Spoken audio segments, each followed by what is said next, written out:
अगर तुम्हारे घर में जगह नहीं थी तो फिर मुझे और आयशा को यहाँ लाने की जरूरत क्या? ड्रामा सीरियल धोखा की एपिसोड 22 में आप देखेंगे कोमल कायनात को बातें सुनाती है जिससे कायनात बहुत हर्ट होती है। अहमद कोमल से कहता है कि तुम कायनात से माफी मांगो, लेकिन वो माफी नहीं मांगती। अहमद कायनात को बाहर खाना खाने के लिए ले जाता है। जब वो वापस आते हैं अहमद की माँ की चापलूसियां चेक करो। कायनात से कहती है दुल्हन मैं तुम्हारे लिए कुछ खाने पीने के लिए ले आऊं? नेवर।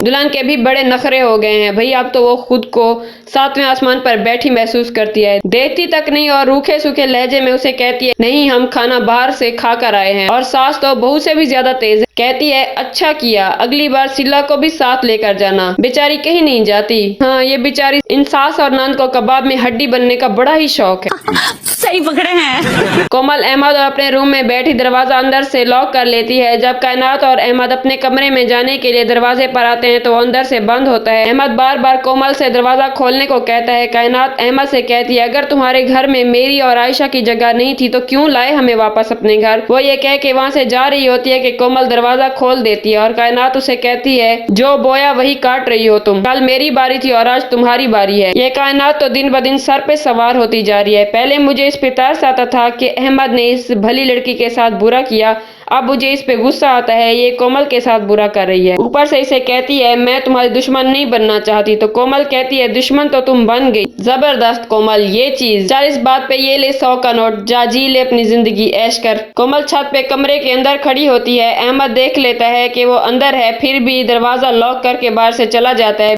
अबे साले जो माफ करना मैं जो वो बेचारी बार बार दरवाजा बजाती है कि कोई दरवाजा खोलो। वो हादी से कॉल करके कहती है कि अहमद ने मुझे छत पे लॉक कर दिया है। तो वो उसके घर आता है, दरवाजा खोलता है तो कोमल अहमद से कहती है तुमने मुझे कमरे में लॉक कर दिया था। तो हादी ये सुनकर उलझने लगता है और कहता है तुमसे इससे ज्यादा की उम्मीद भी नहीं थी, और इससे लड़ने के लिए आगे बढ़ता है कि कायनात इन दोनों के दरमियान आ जाती है कि इनकी लड़ाई ना हो जाए कहीं। अहमद कहता है हाँ मैंने जानबूझ के दरवाजा लॉक किया था। फिर मेरे को जानता नहीं है। हादी कोमल की साइड लेता है तो कोमल हादी को अहमद और कायनात के सामने ही कहती है एक सेकंड तुम होते कौन हो मेरे और मेरे शौहर के बीच में बोलने वाले। तो हादी बेचारे का मुंह बासी टींडे जैसा हो जाता है। तो देखते रहिए चटपटे ड्रामों की कहानियां रील्स विद रिया के साथ। मेरे चैनल को सब्सक्राइब करना मत भूलिए और अपना फीडबैक भी मुझसे जरूर शेयर कीजिए।